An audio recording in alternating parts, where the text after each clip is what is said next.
하나님의 말씀은 마태복음 9장 9절부터 13절까지 말씀입니다. 우리말 성경 마태복음 9장 9절에서 13절까지 말씀을 교독하겠습니다. 예수께서 그곳을 떠나 길을 가시다가 마태라는 사람이 세관에 앉아 있는 것을 보셨습니다. 예수께서는 마태에게 나를 따라라 하고 말씀하셨습니다. 그러자 마태가 일어나 예수를 따랐습니다. 예수께서 집에서 저녁을 잡수실 때에 많은 세리들과 죄인들도 와서 예수와 그 제자들과 함께 음식을 먹었습니다. 이것을 본 바리새파 사람들이 예수의 제자들에게 물었습니다. 어째서 너희 선생님은 세리들과 죄인들과 함께 어울러 먹느냐? 이 말을 듣고 예수께서 말씀하셨습니다. 건강한 사람에게는 의사가 필요하지 않으나 병든 사람에게는 의사가 필요하다. 함께 읽겠습니다. 너희는 가서 내가 원하는 것은 제사가 아니라 자비라 하신 말씀이 무슨 뜻인지 배워라. 나는 의인을 부르러 온 것이 아니라 죄인을 부르러 왔다. 아멘. 제가 주신 말씀을 가지고 과거를 떠나 은혜로라는 제목으로 최대웅 목사님 말씀 전해주시겠습니다. 네, 오늘도 귀한 죄송합니다. 네, 오늘 너무 웃으셔가지고 제가 네, 오늘도 귀한 예배 가운데 오신 분들을 환영하고 축복합니다. 우리 스스로를 향해서 그렇게 한번 믿음의 선포를 했으면 좋겠습니다. 하나님께서 나의 삶을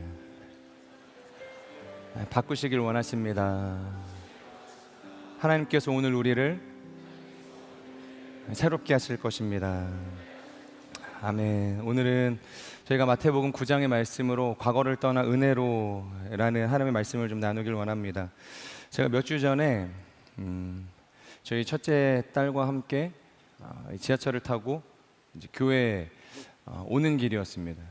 제가 경기도 양주에 살다 보니까 이제 교회로 오려면 1시간 한 반 정도 걸리는 것 같아요. 그래서 보통 이제 혼자 오면 뭐 제가 듣고 싶은 거 듣고 제가 하고 싶은 거 하면서 오겠지만 딸이랑 이제 둘이 같이 오다 보면 핸드폰은 저에게밖에 없어서 이렇게 같이 이제 상의를 해서 이제 뭘 볼지를 이제 결정을 해야 됩니다. 그래서 이제 유튜브를 켜놓고 우리 뭘 볼지 이제 서로 이제 이야기를 하는 거예요.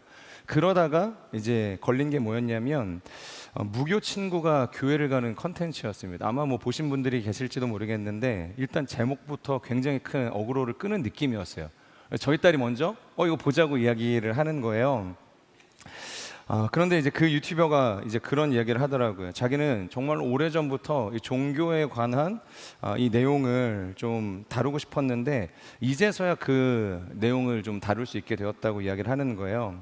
그러면서 한참 전에 자기의 마음 가운데 왜 내가 이 종교 콘텐츠를 만들어야 할까라는 생각을 했을 때 확신을 줬던 그 계기가 있었는데 이 유발 하라리의 사피엔스라는 책을 읽고 이제 그런 결정을 했다는 겁니다. 그러니까 당시 책을 보니까 인간이 동물보다 훨씬 더 강력한 이유에 대해서 그 책이 소개를 하고 있는데 이런 내용이었습니다. 인간은 동물과 달리 허구의 개념을 만들고 거기에 스토리를 붙이고 심지어 그 스토리를 함께 믿으면서 결속해서 더 큰 힘을 만들어낸다. 그리고 그 정점에는 종교가 있다라는 거였어요. 그러니까 유튜버 눈에는 이 종교가 정말로 진짠가 아니면 거짓인가 그게 중요했던 것이 아니라 서로 하나 되어질 수 없는 이 사람들을 강력하게 결속시켜 줄 수 있는 이 좋은 도구, 좋은 대안이 이 종교가 되었기 때문에 종교가 참 흥미롭고 신비롭게 여겨졌다는 겁니다. 그래서 누가 이끌어준 것도 아니고 누가 손잡고서 전도한 것도 아닙니다. 혼자 교회를 검색하고 그저 무작정 교회에 이제 찾아간 것이죠.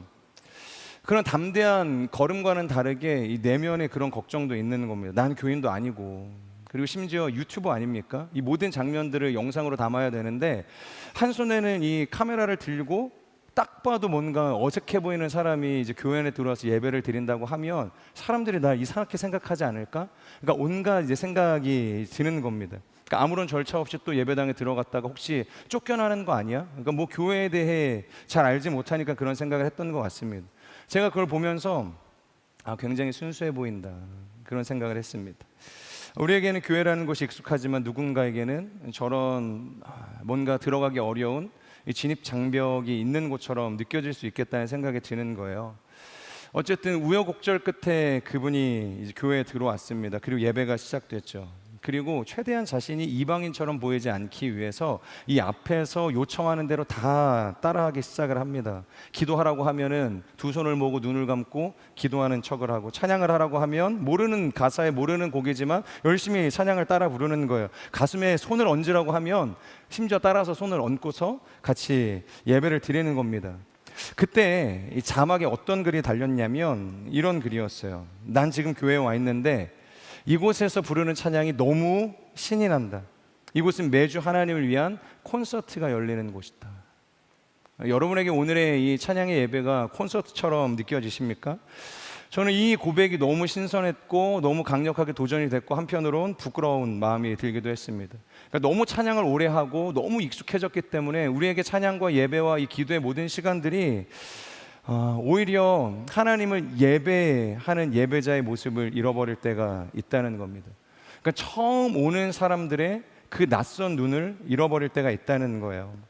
그런데 이 사람은 완전히 낯선 눈으로, 신기한 눈으로 이 예배를 바라보면서 여기에는 매주 하나님을 위한 콘서트가 드려지는 곳이다, 그렇게 이야기를 하는 것이죠. 저는 우리의 마음 가운데도 오늘 이 저녁에 하나님을 향한 그 온전한 기쁨이 회복되기를 축복합니다. 그런데 진짜 큰 충격은 그 다음에 이어진 고백이었어요. 그분 예배를 드리다 말고 카메라를 보면서 그렇게 이야기를 하는 거예요. 여러분, 누가 교회에 올 수 있습니까? 네, 교회에는 누구든 오셔도 됩니다. 교회는 죄인이 와도 됩니다. 아니요, 오히려 교회는 죄인들이 오는 곳입니다. 목사님이 설교 때 이야기하는 것이 아니라 그 자매님이 영상을 다 찍고 난 다음에 그 순서에 그 시간에 자신의 모습을 보면서 그 타이틀을 자막으로 박아 넣은 거예요. 정말 아무런 의심 없이 그것을 이야기를 하는데 순간 제 안에서 그런 질문이 튀어나오는 것이죠. 정말로 그런가? 우리 교회, 내가 속한 공동체, 우리 순회는 정말로 죄인들이 올 수 있는 곳인가? 여러분도 우리의 이 교회가 죄인이 얼마든지 올 수 있는 곳이라고 고백하십니까? 아니면 그렇게 이야기는 하지만 마음속에는 형식과 그래도 매너와 어느 정도 이 교회가 이야기하는 전통과 이 룰을 따를 수 있는 사람들이 와서 함께 모여 있을 때 그런 사람들만 용납할 수 있는 곳이라고 생각을 하십니까? 솔직히 말해서 진짜 죄인 같다, 딱 누가 봐도 이 사람은 이곳과 어울리지 않아, 나도 최악이지만 저 사람은 비교할 수 없을 만큼의 최악인 사람이 만약에 예배당 가운데로 들어온다고 생각을 해보세요. 야고보서는 사실 그런 사람을 향해서 이야기하지 않습니까? 누가 봐도 딱 봐도 가난한 사람입니다. 그러니까 상석이 아니라 누구도 앉을 수 없는 그런 바닥에 네 자리라고 이야기를 하면서 그 사람을 하대하며 차별하지 않습니까? 우리의 마음에도 동일한 질문들이 던져질 수 있어야 되는 것입니다. 그런 사람들을 향한 적극적인 환대요, 블레싱인지 아니면 경계와 이 스트레스와 이 거절의 마음들이 가득하게 되어지는지. 만약에 그런 사람들을 받았다가 우리 순 분위기 이상해지면 어떡하지? 공동체 깨지면 어떡하지? 저 사람이 문제가 생기면 그 사람의 허입을 허락한 이 목사님께 책임을 물어야 하나? 누구에게 문제를 물어야 하지?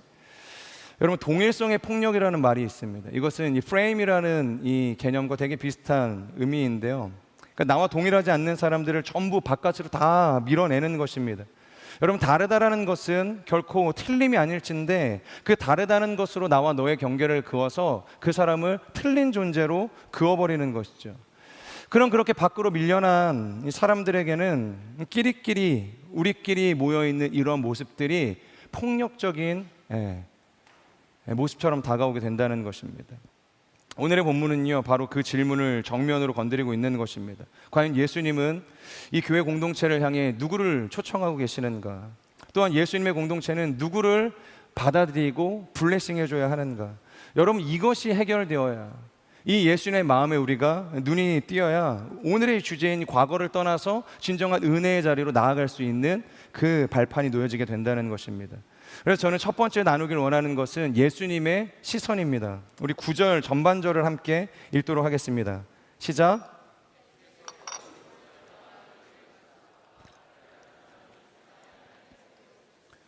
자, 9절을 보면 이렇게 시작하고 있죠. 예수께서 마테라 하는 사람이 세간에 앉아 있는 것을 보셨습니다. 여러분, 이 9절에서의 핵심은 따르라 이전에 있는 바로 이 단어입니다. 그러니까 네가 나를 따르라, 예수님이 어떻게 보면 제자 콜링 장면이거든요, 사실. 그런데 그 콜링의 그 위대한 사역 이전에 더 중요한 표현은 개인적으로 예수님께서 그 마태를 보셨다라는 거예요. 세관에 앉아있는 마태를 예수님께서 보셨다는 거예요. 이 문장이 흥미로운 이유는 세상은 마태를 마태로 보지 않습니다. 그를 향해서 세리라고 이야기를 하죠. 하지만 예수님은 뭐라고 이야기합니까? 세리라 말하지 않으시고 마태라 불러주신다는 거예요. 여러분, 복음은 내가 뭘 했냐 거기서부터 시작하지 않습니다. 복음은 내가 너를 보고 있다 로부터 시작하는 것이죠. 바로 예수님께서 우리를 봐주시는 것으로부터 새로운 삶을 향한 그 자리가 시작이 되어지는 것입니다. 요한계시록의 서두를 보면 이 소아시아 7교회에 대한 이야기가 나오거든요. 그리고 그 교회마다 표현하는 예수님에 대한 묘사가 다 달라요. 그러니까 교회가 만난 예수님, 그리고 이 사도 요한이 표현하고 있는 그 예수님의 그 묘사들이 다르죠. 이 두아디라 교회를 향해서 편지를 쓸 때 예수님에 대해서 사도 요한이 혹시 뭐라고 묘사하는지 아십니까? 그분은 불꽃 같은 눈을 가지고 계신 분이시다, 그렇게 이야기를 합니다. 불꽃 같은 눈을 가지고 계신 분.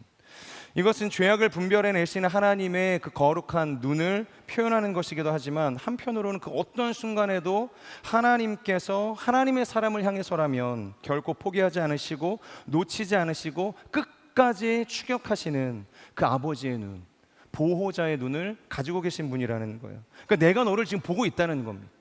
아무도 나를 보지 않는 것처럼 느껴지는 그 순간에도 불꽃 같은 눈으로 하나님께서 우리를 지켜보고 계신다는 것입니다. 여러분, 사도행전을 보면 스데반의 죽음 앞에서 수많은 사람들이 스데반의 등을 돌리죠. 그리고 스데반을 죽이고자 하는 사람들은 돌을 들고 얼마든지 스데반을 죽일 수 있는 것처럼 그 앞에 서 있습니다. 근데 스데반은 평안했습니다. 스데반의 얼굴은 해처럼 빛났죠. 그 이유는 하늘이 열리고 자신을 바라보고 계시는 그 예수님의 두 눈을 마주했기 때문 아니겠습니까? 스데반을 바라보고 계신 예수님, 그 하늘 보좌에 앉아 계시는 그 예수님. 그렇기 때문에 여러분, 우리의 신앙은 바로 이 예수님을 볼 수 있어야 하는 것이죠. 어떤 상황에도 홀로 두지 않으시고 불꽃 같은 눈동자로 나를 바라보시는 나의 보호자, 나의 아버지, 그 주님을 봐야 흔들리지 않을 수 있는 것입니다. 저는 그 주님을 바라볼 수 있는 저 여러분이 되기를 축복합니다. 다시 이 마태의 이야기를 돌아가 보면, 여러분, 마태의 직업이 세리라고 말씀을 드렸죠. 당시 유대 사회에서 이 세리라는 직업은 단순한 직업이 아니었죠. 세리는 이 로마 제국의 조세 시스템에 붙어 있던 사람이었고, 그러니까 유대 공동체의 입장에서는 동족을 팔아먹는 사람이었습니다. 그러니까 민족의 고통 위에서 이 제국의 언어, 이 제국의 계산법을 가지고 동족을 정말로 사지로 내모는 사람이 이 세리 아니었습니까? 그러니까 당시 유대 사회에서 이 세리는 단순히 직업이 아니었습니다. 그 시대의 낙인과도 같았죠. 혐오와 배제의 아이콘이었습니다. 그리고 비난과 정죄의 상징이었던 것이죠. 그러니까 사람들이 마태를 향해서 마태로 부를 수가 없는 것입니다. 마태의 존재는 그냥 세리인 거예요. 세리라는 어떤 이름으로 그 마태의 삶을 규정해 버리는 것입니다. 그러니까 사람들이 마태를 향해서 마태야 이렇게 부르지 않고 세리야 이렇게 부르는 순간, 마태는 결코 그 유대 사회 안에서 사람으로 살아갈 수 없는 존재가 된다는 것입니다. 이 고프만이라는 사회학자가 낙인 효과에 대해서 이야기를 하는데, 그가 뭐라고 이야기하냐면, 한 사람이 가진 수많은 이야기와 이 가능성을 하나의 오점으로 덮어버리는 것, 그 사람의 존재를 지워버리는 것. 야, 쟤는 원래 그래, 저 집은 원래 문제가 많았어. 야, 그럼 그렇지, 애초에 너에겐 아무런 기대도 하지 않았어. 이렇듯 낙인된 이 문장을 통해서 한 사람의 인생을 박제시켜 버리는 겁니다. 아마 마태의 인생이 그러지 않았겠습니까? 돈은 많이 벌었을 것입니다. 그런데 사람들에게 존중을 받을 수는 없는 거예요. 돈은 있지만 이 마태라는 이름으로 세상 가운데 불려질 수는 없는 것입니다. 그러니까 마태의 마음 가운데 항상 남는 게 무엇이었을까요? 나는 과연 다시 시작할 수 있을까? 다시 일어설 수 있을까? 저 유대민족 사회 안으로 들어가서 내가 뭔가 다시 새 인생을 살아갈 수 있을까? 그들과 함께 성전에서 하나님을 예배할 수 있을까? 여러 가지 아마 고민과 그런 마음의 갈망들이 있었을 것입니다. 자, 그런데 오늘 본문을 보면 반전이 일어나는 거죠.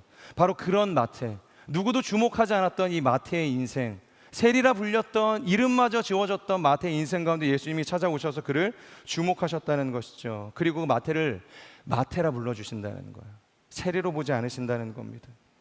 끝난 사람으로 보지 않으신다는 거예요. 마태를 관리해야 할 골칫거리로 보지 않으신다는 겁니다. 예수님 지금 마태를 있는 그 자체로, 마태라는 그 존재 자체로 바라봐 보고 계신다는 것입니다. 여러분, 우리가 진짜 무너질 때가 혹시 언제일까요? 우리의 인생이 정말로 끝도 없는 바닥으로 추락하게 될 때가 언제일까? 물론 죄 때문이기도 하겠지만 때로는 사람들의 시선이 우리를 추락시키는 가장 강력한 계기가 된다는 것이죠. 타인의 시선이 우리를 물건처럼 만드는 거죠. 극단적인 평가, 극단적인 비교, 그런 것들로 사람으로 살아가지 못하게 하는 그 프레임 속에 우리를 가두게 된다는 거예요. 사람이라는 존재를 인격으로 바라보지 않고 점수로 평가하는 그런 세상 속에 우리가 살아가게 되는 것입니다. 그런데 예수님의 시선은 완전히 정반대이죠. 예수님의 시선은 사람을 물건으로 만들지 않습니다. 사람을 사람으로 바라봐 주시는 거예요. 물건으로 전락되어 있던 그 사람의 인생을 온전한 사람의 형상으로 회복시켜 주시는 것입니다. 저는 우리가 반드시 기억할 수 있기를 바랍니다. 한번 따라해 보시겠어요? 우리는 생각했던 것보다 더 죄인이지만 동시에 생각했던 것보다 더 사랑받는 존재이다. 그 사랑의 주님이 우리를 바라봐 주신다는 것입니다. 지금 그 시선을 마태가 온 몸으로 받고 있는 것이죠. 자, 예수님께서 마태를 향해서 9절 하반절을 보면 이야기를 합니다. 우리 같이 한번 읽어볼까요? 시작.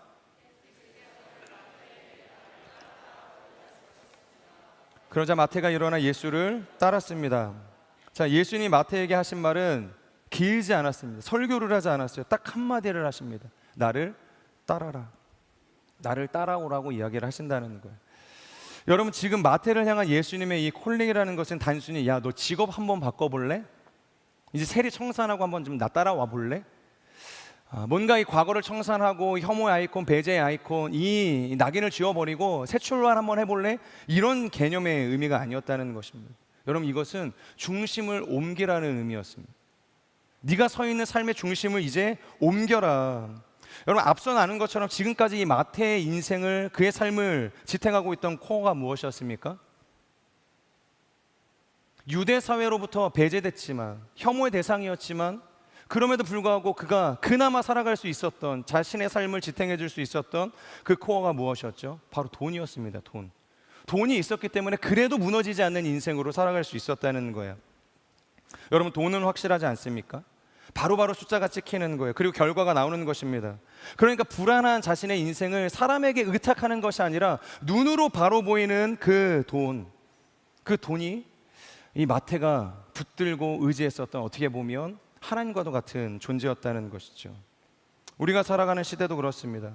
우리는 알고리즘과 숫자에 길들여져 있죠. 조회수고 또 팔로워고 연봉이고 평점이고 스펙이고 지표고, 그게 사실 우리의 삶을 정의하는 가장 중요한 지표가 되지 않습니까? 그러니까 과거나 지금이나 이 철학자 한병철 씨가 이야기하는 것처럼 성과가 신앙이 된 사회를 우리가 살아가게 된다는 것입니다. 내가 얼마나 했는가가 내가 누구인가, 어떠한 존재인가, 가치 있는 인생인가를 결정하는 가장 중요한 지표라는 것입니다.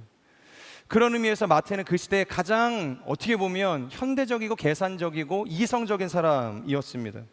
오로지 숫자가 자기를 증명해주는 사람이었고 자신도 그것을 지금껏 결코 의심하지 않았다는 거예요. 그런데 지금 예수님께서 이야기하시는 것입니다. 나를 따라라. 이제 돈을 붙잡지 말고 너의 중심을 나를 따르는 인생으로 옮겨야 한다라고 이야기를 하는 것입니다. 그러니까 인간적으로 이걸 묵상을 하면 마태의 입장에서는 약간 불만이 있을지도 모르겠어요. 자신이 가지고 있었던 이 좋은, 어떻게 보면 돈을 벌어주는 직업 아닙니까? 많은 돈벌이의 수단이 되어지는 이 세리의 일을 버리고 예수님을 따르라는 거예요. 뭔가 갈등이 있었을 것 같은데 성경은 매우 짧게 기록하고 있습니다. 나를 따라오너라. 그랬더니 마태가 바로 일어나 예수님을 따라갔다. 이런 즉각적인 마태의 결단을 보면서 이 마태가 가지고 있었던 그 새로운 세상을 향한 갈망이 얼마나 뜨거웠는지를 우리가 바라볼 수 있게 되는 것이죠. 자, 그런데 여기서 일어났다, 여기에 담겨져 있는 의미가 결코 단순하지는 않은 것 같습니다. 이것은 돈이 주인인 세계에서 앞서 이야기했던 것처럼 예수가 주인인 세계로 이동한 것이죠. 그러니까 사람들의 시선, 내 과거의 시선, 내 죄책감의 시선에 끌려가 허비되어졌던 인생이 아니라 이제는 나를 마태로 바라보시는 예수님의 시선이 나를 규정하는 삶으로 나아가는 결단이었다는 거예요. 저는 우리의 삶도 사람의 시선에 목말라는 것이 아니라 전진 목사님께서 앞서 이야기해 주셨던 것처럼 오직 예수 그리스도를 목말라 하며 갈망할 수 있는 인생이 되기를 주님의 이름으로 축복합니다.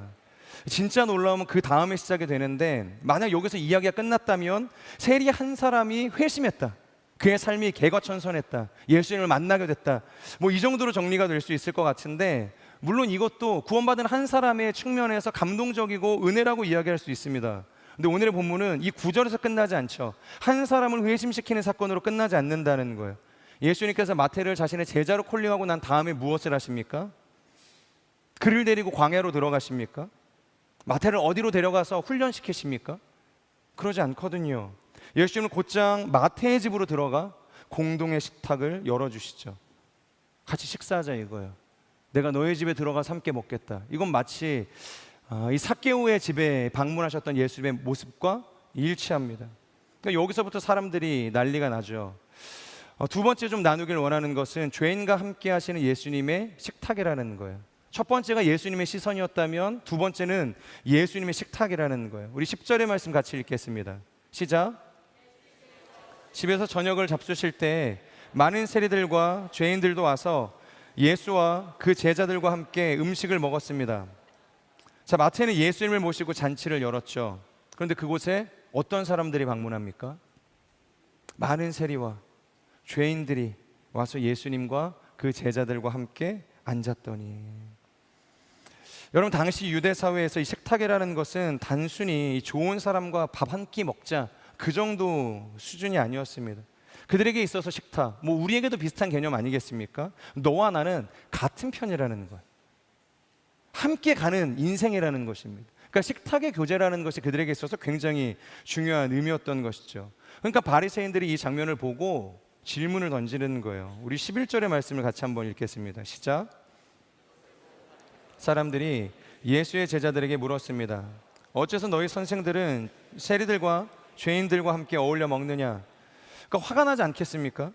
그러니까 예수님께 따져 묻는 겁니다. 어찌하여 너희 선생들은 죄인으로 규정된 그 사람들과 함께 식탁의 교제를 나누냐는 거예요. 하나님의 이야기를 하면서 하나님의 백성이라고 자처하면서 왜 죄인들을 불러서 그들과 함께 식탁, 이 공동의 식사를 함께 하냐는 이야기를 하는 것이죠. 왜 저 사람들 웰컴하냐는 겁니다. 왜 저 사람들 끌고 와서 이 유대 사회가 율법으로 정한 이 공동체의 경계를 허물어뜨리느냐 이야기를 하는 것입니다. 그랬더니 예수님께서 뭐라고 대답하시는가? 12절의 말씀 같이 읽겠습니다. 시작. 건강한 사람에게는 의사가 필요하지 않으나 병든 사람에게는 의사가 필요하다. 지금 예수님께서 공동체를 향해서 뭐라고 비유하시는가? 병원이라는 표현을 쓰진 않지만 의사라고 이야기를 하지 않으십니까? 그러니까 교회 공동체는 병원과 같은 곳이 되어야 한다라고 이야기를 하시는 겁니다. 여러분, 교회는 박물관이 아닙니다. 이 성공한 신앙인들을 기록하고 그들의 삶을 전시해 놓은 전시관이 아니라는 거예요. 교회는 병원이죠. 그리고 예수님은 의사이신 겁니다. 그러니까 교회는 누가 와야겠습니까? 성공한 사람들이 와야겠습니까? 당연히 아픈 사람이 와야죠. 망가진 사람이 와야죠. 넘어진 사람이 와야죠. 중독과 습관에 억눌린 채 무너져 있는 인생들이 와야 되지 않겠습니까? 가정이 완전히 무너져서 어디에 손 내밀 곳 없는 절망에 있는 사람들, 그런 사람들이 와야 한다는 것입니다. 근데 문제가 뭐냐면 교회가 병원이 아니라 때로는 사교 모임처럼 느껴질 때가 있다는 거예요. 사교 모임. 여기선 이렇게 해야 돼. 야, 여기선 그렇게 하면 안 돼. 야, 여기서 회사처럼 그렇게 이야기하면 큰일 나. 여기서는 이런 이야기를 해야 되고 여기서는 이런 생활들을 해야 돼. 뭔가 규칙과 규범이 난무하는 곳이 돼버렸어요. 여러분, 질서와 규칙과 규범도, 예전도, 전통도, 문화도 너무 중요하죠. 그런 것이 없이는 교회가 유지되어질 수 없기 때문에. 그런데 그것 때문에 예수님께서 마땅히 환대하라고 이야기하는 영혼들을 환대할 수 없는 교회 공동체가 되어져 가고 있다는 것입니다. 여러분, 우리가 세운 이 질서라는 것, 이 문화라는 것이 환대를 막는 장벽이 되어지는 순간 우리는 예수님의 식탁과 점점 멀어지게 되는 것입니다. 그래서 예수님께서는 우리의 영혼을 고치시는 의사로서 이 날카롭게 벼려진 이 칼끝을 바리새인들에게 지금 대고 계시는 거예요. 칼을 들어서, 메스를 드셔서 그들의 죄를 도려내시기 위해서, 그들의 악한 마음을 도려내시기 위해서 이야기하시는 것입니다. 우리 13절의 말씀 같이 읽겠습니다. 시작.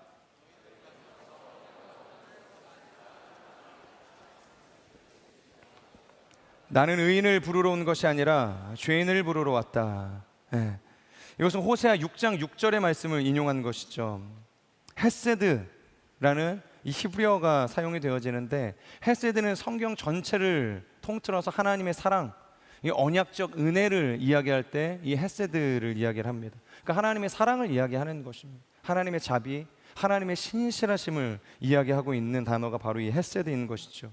그러니까 예수님께서 바리새인들을 살리기 위해서 지금 겨누신 칼끝이 뭐냐면, 너희는 가서 이 헤세드의 사랑을 배워야 한다는 것입니다. 하나님께서 이스라엘 민족 가운데 주신 그 언약의 그 진실한 사랑이 무엇인지, 그 은혜가 무엇인지를 너희가 모른다는 거예요. 여러분, 이 말은 원래 랍비가 제자에게 쓰는 이야기였습니다. 하지만 예수님께서는 이것을 스스로 선생이라 칭하는 바리새인들에게 선생이 되셔서 지금 이야기하고 계시는 거예요. 그러니까 이런 뉘앙스 아니겠습니까? 너희가 성경에 대해서 안다고 이야기하지만 성경의 가장 중요한 정신을 놓쳤다는 거예요. 하나님이 형식을 원하시는 분이 아니라 긍휼을 원하신다는 것이죠. 헤세드의 사랑을 원하시는 분이라는 거예요. 여기서 예수님의 말씀, 죄인을 그냥 죄 지은 사람들 됐어, 괜찮아, 덮어주자, 그냥 죄를 죄라고 이야기하는 거, 그 교회가 할 일 아니야, 그냥 긍휼히 여겨주자, 이 이야기 하시는 걸까요? 하나님이 말하시는 이 헤세드라는 것, 언약적 사랑이라는 것이 그런 의미일까요? 여러분, 여기서 이야기하는 이 헤세드라는 것은 죄를 죄가 아니라고 이야기하자는 것은 아닙니다. 죄를 덮어주자는 이야기를 하는 게 아니에요. 죄를 말할 수 없는 곳이 교회라고 이야기하는 것이 아닙니다. 긍휼은 이겁니다. 헤세드는 이것입니다. 죄인을 포기하지 않는 사랑, 죄를 타협하지 않으면서 죄인을 버리지 않는 사랑, 죄와 거래하지 않지만 죄인과 함께 식탁에 앉을 수 있는 사랑. 여러분, 이것이 바로 헤세드입니다. 여러분, 이것이 바로 지금은 고인이 되신 팀 켈러 목사님께서 이게 복음의 스캔들이라고 이야기한 설교에서 이야기했었던 헤세드의 정의입니다. 여러분, 이처럼 복음이라는 것은 늘 우리의 상식, 우리의 이성을 깨트리는 것으로부터 출발하지 않습니까?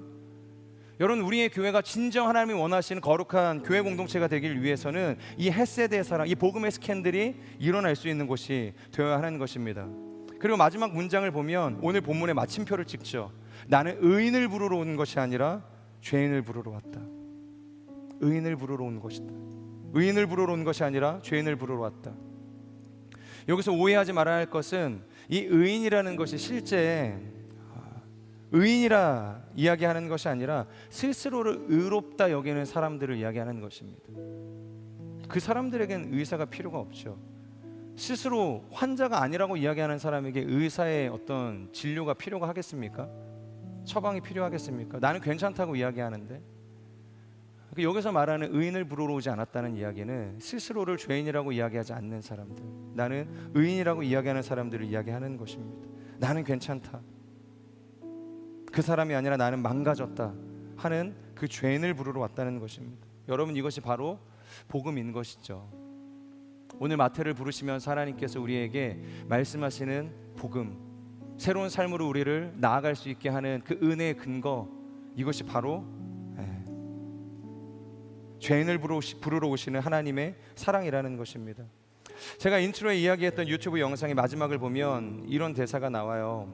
설교를 다 듣고 공교롭게 1년에 그 교회에서 딱 한 번 하는 성찬식까지 그 자매님이 드리고 나오셨다고 합니다. 그리고 난 다음에 뭐라고 이야기하냐면, 기독교인들은 사랑으로 충만할 것 같대요. 왜냐하면 하나님의 사랑 속에서 그들은 살아가니까. 날마다 이 예배에 와서 하나님의 사랑을 정말로 온 몸으로 그렇게 입는데 그들이 사랑이 없을 수 없지 않겠냐. 그러니까 사랑으로 충만할 것 같다고 이야기를 하는 거예요. 여러분, 놀랍지 않습니까? 놀라운 고백인 것입니다. 이런 사랑이 우리 가운데 있다는 것을 세상 사람들도 안다는 거예요. 교회 처음 온 그 사람도 그것이 느껴진다는 거예요. 그러니까 그들도 우리에게 그런 사랑들을 기대하는 것입니다. 근데 우리는 어떠냐는 것이죠. 조금만 우리와 맞지 않으면, 규격 외에 다름이 느껴지면 사랑 없는 판단자가 되어지는 것입니다. 사랑 앞에 냉소하는 사람이 되는 거예요. 어떤 사람의 인생을 낙인 찍어서 함께 할 수 없는 버려진 인생이 되게 한다는 것입니다. 여러분, 복음은 말로만 증명이 되지 않죠. 복음은 예수님과 같이 사랑으로 증명할 때 그 복음은 흘러가게 되는 것입니다. 유튜버는 이 사피엔스라는 책을 읽고 종교의 허구를 이야기하잖아요. 그럼에도 불구하고, 허구 스토리임에도 불구하고 종교는 위대하다, 그렇게 이야기하지 않습니까? 그런데 정말로 기독교가 허구의 이야기입니까? 기독교는 인간이 만든 스토리가 아니라 하나님께서 친히 우리 가운데 들어오신 사건 아닙니까? 신이 인간이 된 역사를 가지고 있는 스토리라는 것입니다. 그 하나님께서 의인이 아니라 죄인에게 찾아오신 것이죠. 단순히 같이 앉아주시고 식탁에 교제만 나눠주신 것이 아니라 죄인인 우리를 위해서 친히 십자가에 달려 죽으신 분, 우리의 죄를 대신 감당하신 분. 여러분, 그 사건 때문에 우리가 죄인이면서 여전히 사랑받는 자녀의 자리로 나아갈 수 있게 되는 것입니다. 그 사랑 때문에 더 이상 세리가 아니라 마태라는 이름으로 불릴 수 있게 된다는 거예요. 바로 이 복음이 우리를 낡은 과거를 떠나서 은혜의 자리로 나아갈 수 있게 하는 유일한 근거가 되는 것입니다. 여러분, 다른 것에서 우리의 인생에 새로움을 찾지 마십시오. 세상의 그 어떤 것도, 새롭다 이야기하는 세상의 그 가치들도 화려함도 우리의 인생을 새롭게 할 수 없습니다. 낡은 우리의 삶의 옷을 벗고 새롭게 여시는 하나님의 세계로 우리를 이끌어갈 수 없다는 거예요. 저는 우리의 유일한 길이요 진리요 생명이 되시는 예수 그리스도의 그 거룩한 부르심 앞에, 죄인을 부르러 오시는 예수 그리스도의 그 콜링 앞에, 그리고 우리를 세리라 부르지 않으시고 마테라, 친히 우리의 이름을 불러주시는 예수님의 부르심 앞에 반응하며 나아갈 수 있는 거룩한 삶이 되기를 주님의 이름으로 축복합니다. 우리 같이 함께 오늘의 말씀을 기억하면서 이 찬양 함께 고백했으면 좋겠는데요. 오늘의 말씀을 기억하며 또 고백하며 찬양하기를 원하시는 분들 다 함께 좀 자리에 일어나셨으면 좋겠습니다. 그리고 간절하게 이 가사를 묵상하며 또 우리의 마음에 있는 중심의 고백을 드리며 함께 나갔으면 좋겠습니다.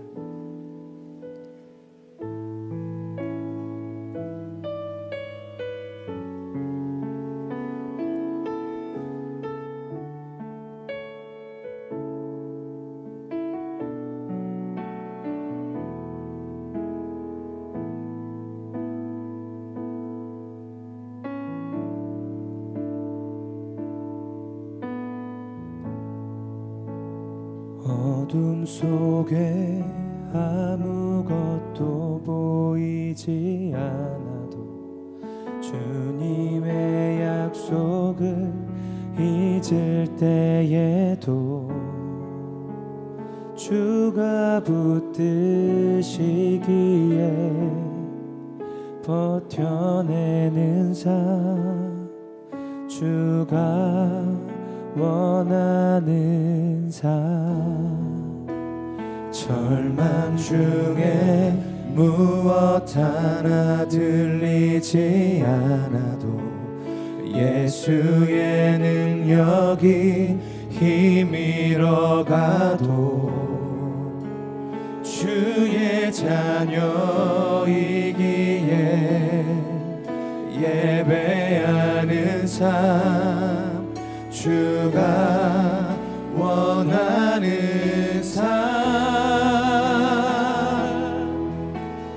나는 일어섭니다.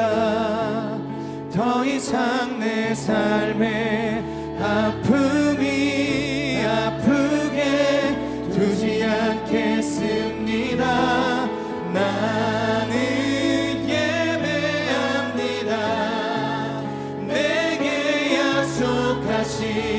그 자리로 다시 한번 나아갑니다. 어둠 속에 아무것도 보이지 않아도 주님의 약속을 잊을 때에도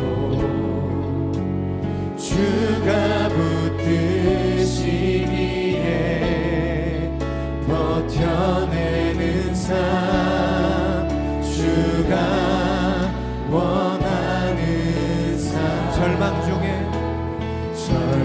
중에 무엇 하나 들리지 않아도 예수의 능력이 힘이러가도 주의 자녀이기에 예배하는 삶 주가 원하는 삶 나는 일어섭니다 더 이상 내 삶에 아프니 아프게 두지 않겠습니다 나는 예배합니다 내게 약속하신 그 자리로 다시 한번 나갑니다 우리 계속해서 선포합시다 일어섭니다 나는 일어섭니다 더 이상 내 삶에 아프니 아프게 두지 않겠습니다 나는 예배합니다 내게 약속하신 그 자리로 다시 한번 나갑니다 나는 일어섭니다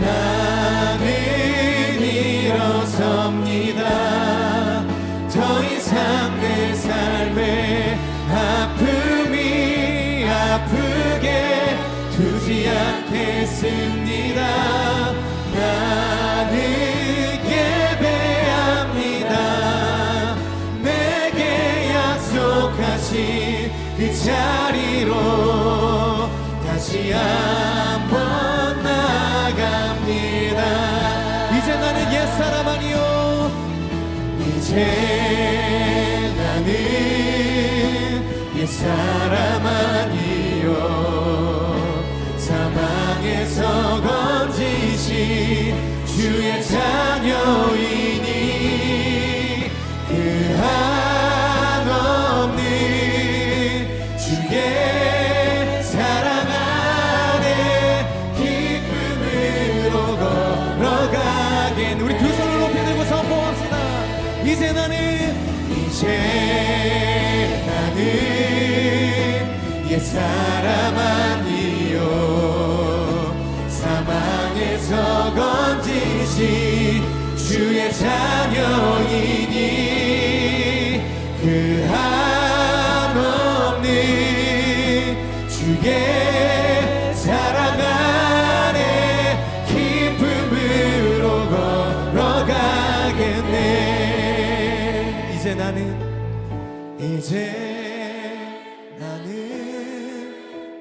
옛사람 아니요 사망에서 건지신 주의 자녀이니 그 한없는 주의 사랑 안에 기쁨으로 걸어가겠네 우리 같이 한번 기도합시다 주님 우리가 다시 한번 주님 앞에서 일어서는 인생 되게 하여 주시옵소서 세상의 시선이 우리를 규정하는 인생 되지 않게 하여 주시고 오직 나를 바라보시는 예수 그리스도의 그 시선이 나의 삶을 규정하고 일으켜 세우는 능력이 되게 하여 주시옵소서 세상은 마태를 세리로 보았지만 예수님은 마태를 세리가 아닌 한 존재로 하나님께서 구원시키실 한 영혼으로 바라보셨음을 우리가 믿음으로 선포합니다 우리의 시선도 과거의 시선과 죄책감의 시선에 묶여 살아가지 않게 하여 주시옵소서 오늘도 우리의 인생을 끝난 인생으로 바라보지 않으시고 문제로만 여기지 않으시고 사랑받을 자녀로 바라보시는 예수 그리스도의 시선으로 여길 수 있도록 인도하여 주시옵소서 불꽃과 같은 눈동자로 아버지의 눈으로 보호자의 눈으로 우리의 삶을 추격하시는 예수 그리스도의 그 시선으로 살아가는 우리의 삶이 되게 하여 달라고 우리 주여 간절히 선포하며 기도하며 나아갑시다. 주여